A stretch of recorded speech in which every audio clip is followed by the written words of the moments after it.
SC ST OBC के लोगों पर अत्याचार हो रहा है।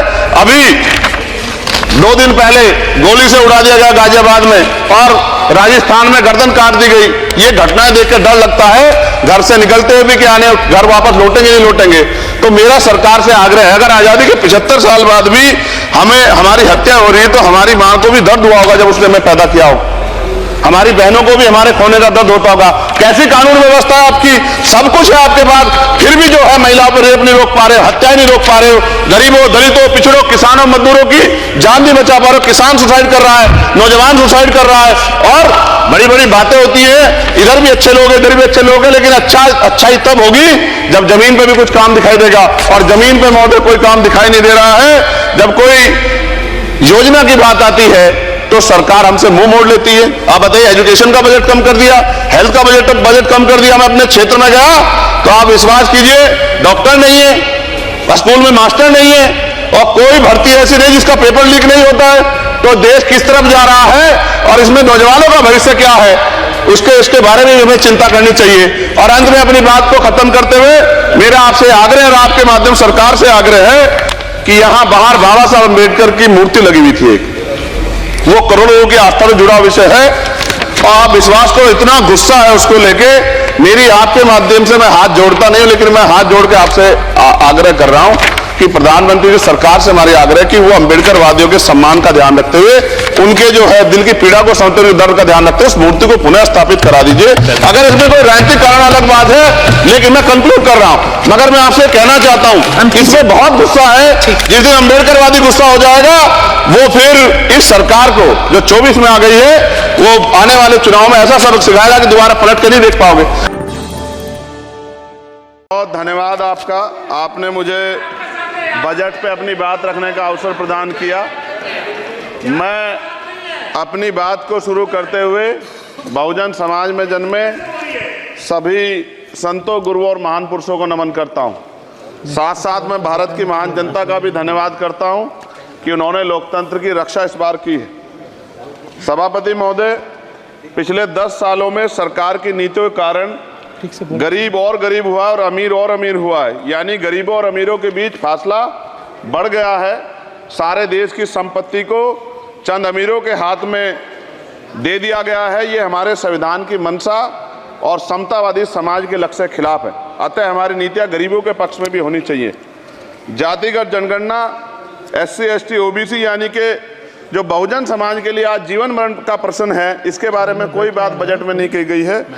इसके बाद जनसंख्या के अनुपात में बहुजन समाज को सभी क्षेत्रों में हिस्सेदारी मिलनी चाहिए, तभी बाबा साहब अम्बेडकर का जो सपना है समतामूलक समाज का वो पूरा होगा। महोदय, एक ऐसा विकसित भारत है जिसमें आज भी सफाई कर्मचारी को पक्की नौकरी नहीं मिल रही है और उसको गटर में उतरने के लिए मजबूर किया जा रहा है। उनके लिए कोई अलग से बजट नहीं है, बजट बन सकता है अगर सरकार चाहे। SC ST को जो सब प्लान मिलता था, SPC का जो पैसा मिलता था वो बजट से हटा दिया गया है। साथ साथ देश के स्तर पे आशा, आंगनबाड़ी, भोजन माता, ग्राम सेवक, PRD जवान, होमगार्डों के मानदेय में बढ़ोतरी नहीं हुई है। ऐसा कुछ भी नहीं दिख रहा है कि उनके जीवन में खुशहाली आ जाए। इनका मानदेय बढ़ना चाहिए। विधवा, वृद्धा, विकलांग पेंशन प्रत्येक महीने 500 रुपये से बढ़ाकर 5000 रुपये की जानी चाहिए, क्योंकि महंगाई बढ़ रही है।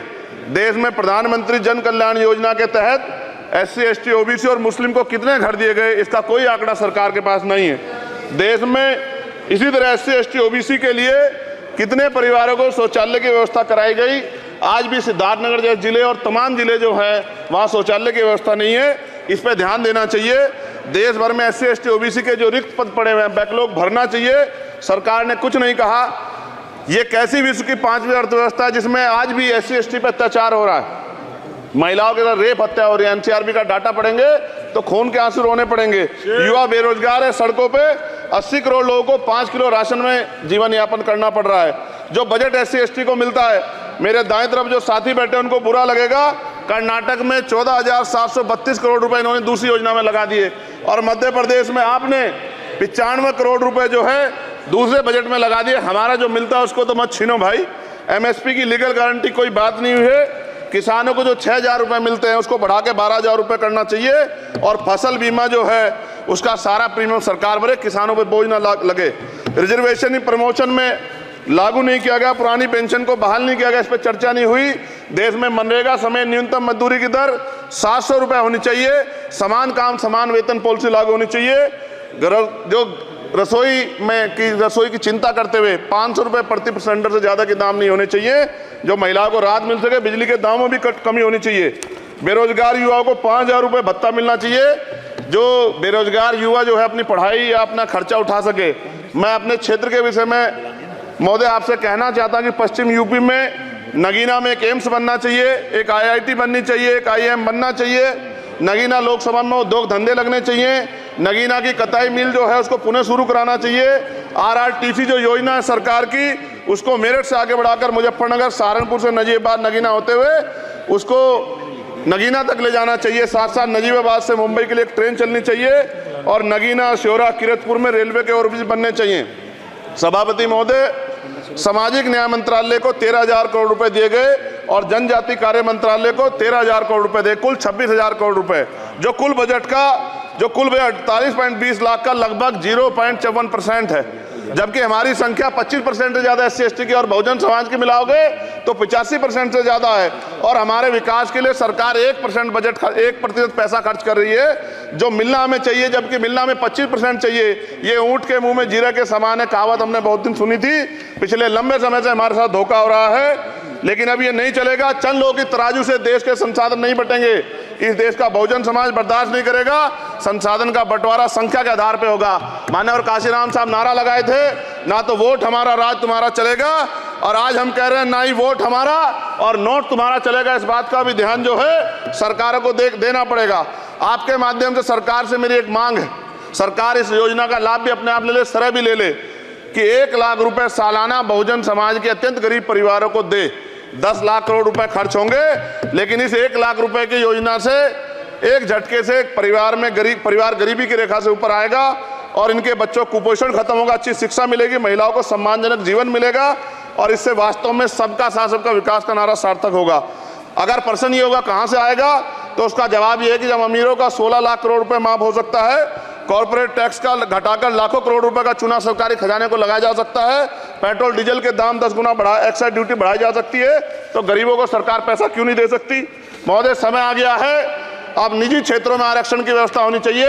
SC ST OBC को निजी क्षेत्रों में आरक्षण मिलना चाहिए। और मेरी आपसे ये भी मांग है, क्योंकि अब समय की मांग है और देश तेजी से आगे बढ़ रहा है, तो मैं कहूँगा कि सरकार का जो सबका साथ सबका विकास का नारा लगभग वो असत्य महसूस होता है, क्योंकि अल्पसंख्यकों में मुसलमानों, जैनों, सिखों, बुद्धिस्टों के लिए कुछ दिख नहीं रहा, उनकी कल्याण कोई योजना नहीं है। मदरसों को जो बजट मिलता था वो कम कर दिया गया है। आर्थिक तंगी से लोग मर रहे हैं। इंटर्नशिप की बात हुई है, परमानेंट रोजगार नहीं है। और दिल्ली में क्या हुआ बच्चों के साथ कल, उनकी सुरक्षा की जिम्मेदारी क्या है? वो आए तो बनने थे IAS IPS और बन क्या गए, लाशें बन के गए। यहाँ से कोई ध्यान नहीं दे रहा है, किसी की नजर नहीं है।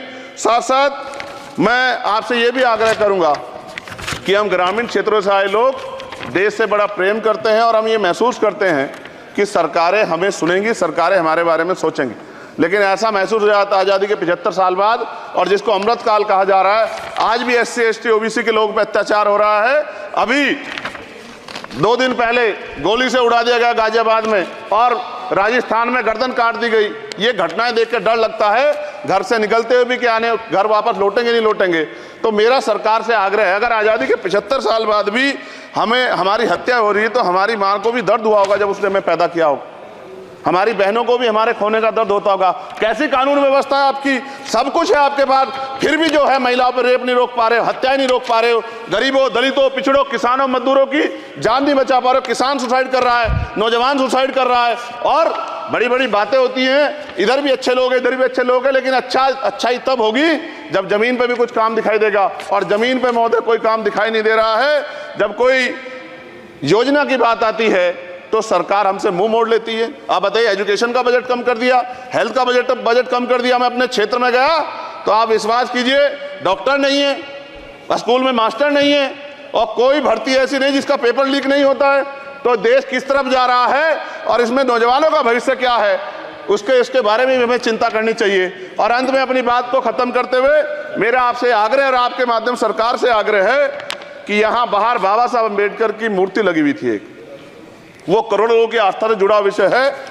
और आप विश्वास करो, इतना गुस्सा है उसको लेके, मेरी आपके माध्यम से मैं हाथ जोड़ता नहीं हूं, लेकिन मैं हाथ जोड़ के आपसे आग्रह कर रहा हूं कि प्रधानमंत्री जी, सरकार से हमारी आग्रह कि वो अंबेडकर वादियों के सम्मान का ध्यान रखते हुए, उनके जो है दिल की पीड़ा को समझते हुए, दर्द का ध्यान रखते हुए उस मूर्ति को पुनः स्थापित करा दीजिए।